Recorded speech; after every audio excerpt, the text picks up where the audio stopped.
أعوذ بالله من الشيطان اللعين الرجيم. بسم الله الرحمن الرحيم.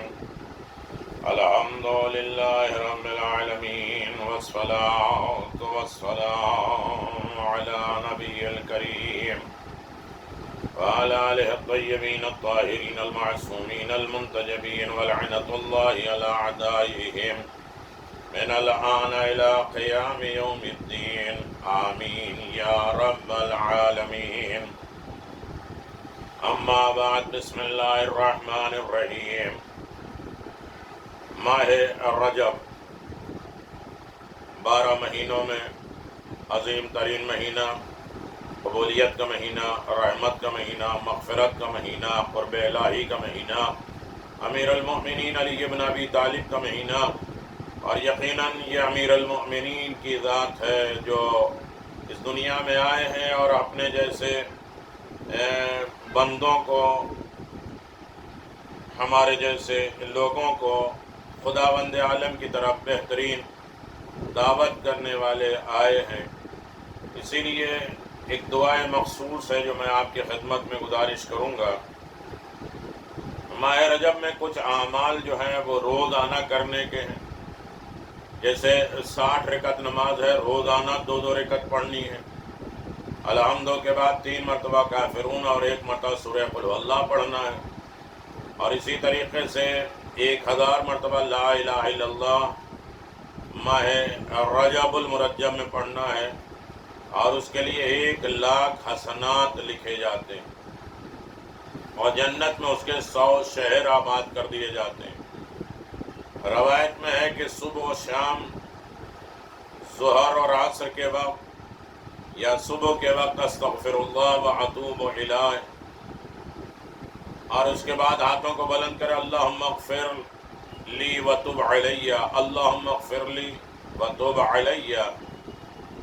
اگر وہ رجب میں مر جائے گا تو اس سے خدا راضی ہو جائے گا اور جہنم کی آگ اس کے لیے بجھا دی جائے گی. پورے رجب میں 1000 مرتبہ استغفر اللہ ذو الجلال والاکرام من جمیع الذنوب والآثام، تاکہ پروردگار اسے معاف کر دے. سورہ قل هو اللہ 10,000 مرتبہ ہے، نہیں پڑھ سکتا 1000 مرتبہ یا کم از کم 100 مرتبہ پڑھنے کی فضیلت ہے. اور روایت میں ماہ رجب کے خاص طریقے سے جمعے کے دن سورہ قل هو اللہ جو ہے وہ 100 مرتبہ پڑھے. ماہ رجب میں 1 دن روزہ رکھنا اور 4 رکعت نماز پڑھنا، جس کی پہلی رکعت میں 100 مرتبہ آیت الکرسی ہے، دوسری رکعت میں 200 مرتبہ سورہ قل هو اللہ ہے. بہت سی نمازیں ہیں، بہت سے دعائیں ہیں. خاص طریقے سے انسان پروردگار کی طرف متوجہ رہے، اپنے خالق کی طرف آمادہ رہے اور خالق کے بارگاہ میں سوال کرتا رہے. اللہ اسے ہر طریقے کی نعمتیں اور برکتوں سے نوازتا رہے گا. یہ دعا ایک پڑھتے ہیں، اللہم احیینی علی ما احییت علیہ علی بن ابی طالب. میرے پروردگار مجھے اس راہ پر زندہ رکھنا، اس راستے پر لگا دینا جس پر تو نے علی بن ابی طالب کو زندہ رکھا ہے. وَأَمِتْنِي عَلَى مَا مَاتَ عَلَيْهِ عَلِيِّ بْنَ أَبِي طالب، اور مجھے اس راستے پر موت دینا جس راستے پہ علی بن ابی طالب کو موت دی. علی نے میدان میں نہیں، محراب میں جا کے کہا فزت برب الکعبہ، کعبے کے رب کی قسم علی کامیاب ہو گئے. تو عزیزان محترم، بہت سے اعمال ہیں. خاص طریقے سے 17 رجب بہت مجرب تاریخ ہے، اور 17 رجب المرجب کو 30 رکعت نماز یعنی 15 نمازیں ہیں، 2 کر کے پڑھیں گے. شب 17 رجب 2 رکعت نماز پڑھتا ہوں یا پڑھتی ہوں، یا 30 رکعت نماز پڑھتی ہوں یا پڑھتا ہوں قربتاً الی اللہ. الحمدو کے بعد 10 مرتبہ سورہ قل هو اللہ احد ہے. ہر رکعت میں الحمدو کے بعد 10 مرتبہ سورہ قل هو اللہ احد ہے. جہنم سے آزاد ہو جائے گا، اعمال اس کے قبول کر لیے جائیں گے، وہ بزرگوں میں اس کا شمار ہوگا، عزت و شہرت اس کے نام اعمال میں آئے گی، رزق میں وسعت ہو جائے گی. رزق وسیع ہو جائے گا. رزق ہم جو ہے روزی روٹی سمجھتے ہیں. رزق صحت سب سے بڑی چیز ہے. رزق برکت. جب صحت ہوگی تو زیادہ اعمال کریں گے اور انسان اپنے بارے میں نہیں سوچے گا, اپنی مشکلات پریشانی کے بارے میں نہیں سوچے گا, زیادہ قرب الہی سمجھے گا. تو مشکلات, پریشانی, عقل کی کامیابی, اطاعت شعاری, یہ سب رزق الہی ہے. شفاعت رزق ہے, زیارت معصومین رزق ہے.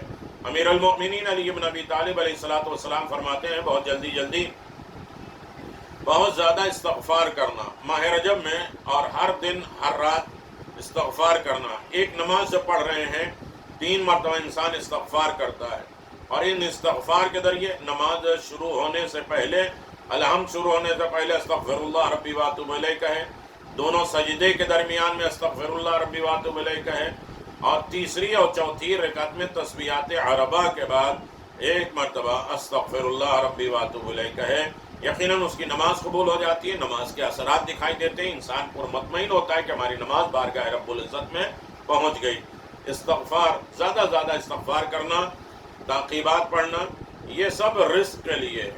ہر نماز کے بعد جو تعقیبات ہیں, تسبیحات, تکبیر ہے, ہر نماز کے بعد جو ہے اللہ اکبر, نماز ختم ہو جائے 3 مرتبہ ہاتھوں کو بلند کرے, کان تک لے کے جائے اللہ اکبر, یہ رزق کے لیے سب سے اہم ہے.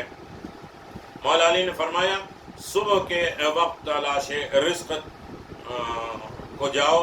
رزق صبح کی طرح سے جیسے اٹھتے ساتھ رزق کی تلاش ہے, عبادتیں ہو جائیں, گھر والوں کی خدمت ہو جائے, اور 8 چیزیں انسان کے صبح ہوتے ساتھ مطالبہ کرتی ہے. پھر کبھی گزارش کریں گے, گڈ مارننگ ہم کرتے ہیں, کیف اصبحت کیسے کہتے ہیں, لیکن خدا اپنی عبادت مانگتا ہے, رسول اپنی اطاعت مانگتے ہیں, گھر والے اپنا خرچہ مانگتے ہیں, نفس اپنی اطاعت مانگتا ہے, شیطان اپنی اتباع کرانا چاہتا ہے, ملک الموت میری روح قبض کرتے ہیں, اور قبر ہمارے جسم کو تلاش کرتا ہے. کتنے ڈیمانڈز ہوتے ہیں اس عالم میں, انسان صبح کیسے کرے.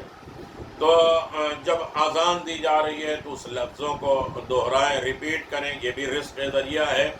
سچ بولنا رزق کا ذریعہ ہے. اور محسن کا شکریہ ادا کرنا, جس نے تم پر احسان کیا ہے اس کا شکریہ ادا کرنا. احسان جتلاؤ نہیں, کسی کو رسوا ذلیل نہ کرو, لیکن جس نے تم پر احسان کیا اسے ہمیشہ یاد رکھو. کسی کے اوپر احسان کر کے بھول جاؤ. اپنے مال کو برادر مومن میں تقسیم کرنا یہ رزق کا ذریعہ ہے. کھانے سے پہلے ہاتھ دھونا رزق کا ذریعہ ہے. دسترخوان پر گرے ہوئے دانے کو کھا لینا یہ رزق کا ذریعہ ہے. اپنے اعزاء اقربا سے اچھا سلوک کرنا یہ بھی رزق کا ذریعہ ہے. اور اپنے گھر میں جھاڑو دینا, صحن خانہ میں جھاڑو دینا یہ بھی رزق کا ذریعہ ہے. ظہرین اور مغربین کی نماز کو ملا کے ساتھ پڑھنا, ظہر کے بعد مغرب, مغرب کے بعد نہیں, ظہر کے بعد عصر اور مغرب کے بعد عشاء, دونوں ملا کے پڑھے, یہ رزق کی برکت ہے. نماز کے بعد جو ہے وہ انسان جو ہے روزہ رکھتا ہے تو نماز چھوڑ دیتا ہے, مغرب پڑھ لیتا ہے, روزہ کھول لیتا ہے, نہیں, اور اس میں تعقیبات ہیں, دعائیں ہیں, یہ اعمال کرنے تک عشاء کا وقت ہو جائے اور عشاء کی نماز پڑھے. بہت چیزیں ہیں, میں اتنی جلدی کلپ میں یہ ساری چیزیں بیان نہیں کیے جا سکتی. اور یقیناً جو ہے آپ دیکھیں کہ کچھ چیزیں ایسی ہیں کہ جو ہمارے آئے ہوئے رزق کو ہم بہت کماتے ہیں, لیکن وہ دوا, دربند, مشکلات, پریشانیاں, ٹینشن میں چلا جاتا ہے. مکڑی کا جالا گھر میں رکھنا, باتھ روم میں پیشاب کرنا, حالت جنابت میں کچھ کھانا, اور گناہ کرنا, لالچ کا اظہار کرنا, مغرب عشاء کے درمیان میں سو جانا, سورج نکلنے تک جو ہے وہ سونا صبح کے وقت, اور جھوٹ بولنا, گانا سننا, چاہے آج منقبت میں گانا اور میوزک ہو جائے اسے بھی سننے میں کتنی دلچسپی ہوتی ہے, انسان اسے چھوڑ دے. گانا قرآن مجید کے بارے میں بھی ہے, اگر قرآن کی تلاوت کیا جائے, آل محمد کا ذکر کیا بجائے, تو اس میں میوزک اور گانا نہ ہو, ورنہ اسی کان میں شیشہ پگھلا کے ڈالا جائے گا. نہ سننے والے سلمان کو, گانا نہیں سننے والے امیر المومنین نے کہا غسل کرو. کہا مولا میں نے سنا نہیں. کہا اس راستے سے گزر رہے تھے جہاں سے میوزک کی آواز آ رہی تھی. ہم تو اپنی کلپوں میں ڈالتے ہیں کہ منقبت ہے مولا علی, مولا علی کے سامنے یہ پڑھ سکتے ہیں؟ کبھی ہمیں سوچے جو ہم یہ سن رہے ہیں, یہ میوزک جو ہے, یہ قصیدے اور ڈھول تاشے کے ساتھ یہ انداز, یہ یہ تمام فلم کے اسٹائلس یہ مولا علی کے سامنے ہم پیش کر سکتے ہیں؟ اگر نہیں کر سکتے تو غلط ہے۔ اپنے سائل فقیر کو یا اسے کچھ نہ کچھ دینا یہ رزق کا ذریعہ ہے۔ فضول خرچی اپنے رزق کو برباد کر دیتی ہے۔ اقربا سے اپنے رشتہ داروں سے بدی کرنا، برائی کرنا یہ رزق ختم کر دیتی ہے۔ اور اسی طریقے سے میں لمبی فہرست ہے اسے نہ بیان کروں، بس اتنی بات یہ ہے کہ امام نے فرمایا بہت زیادہ اگر پریشانی ہو جائے، رزق کی، صحت کی، برکت کی، حاجت کی قبولیت نہ ہو رہی ہو تو 100 مرتبہ سورہ انا انزلنا پڑھو، 100 مرتبہ سورہ انا انزلنا پڑھو۔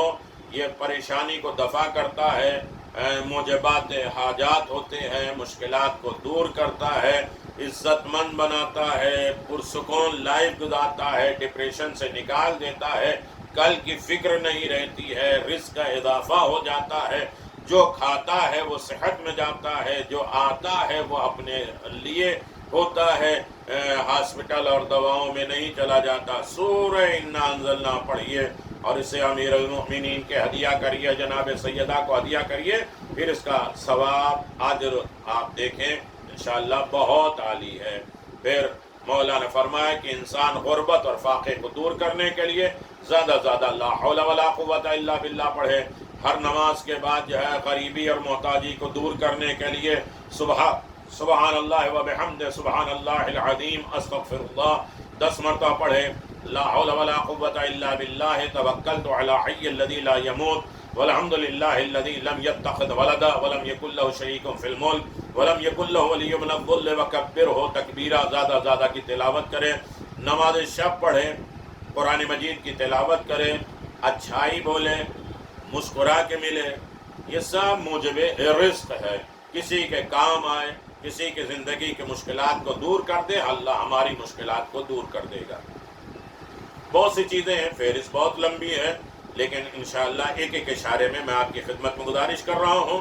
17 رجب کا روزہ، جو بھی ماہ رجب کے 17 دن روزہ رکھ لے گا، پل صراط سے گزرنے کی خاطر اس کے پاس چراغ آ جائے گا اور وہ چراغ کی روشنی میں وہ گزر جائے گا اور فرشتے اس کا استقبال ویلکم کریں گے اور اطمینان دلائیں گے کہ اب تو نے ماہ رجب کے 17 روزے رکھ لیے ہیں تو اب پریشان نہ ہو، حیران نہ ہو، اس لیے کہ تیری دل، دماغ، فکر، زبان سب کچھ جناب زینب سلام اللہ علیہ نے یہی تو کہا تھا کہ زبان، آنکھ، کان، دل، اعضاء و جوارح سے روزہ رکھو۔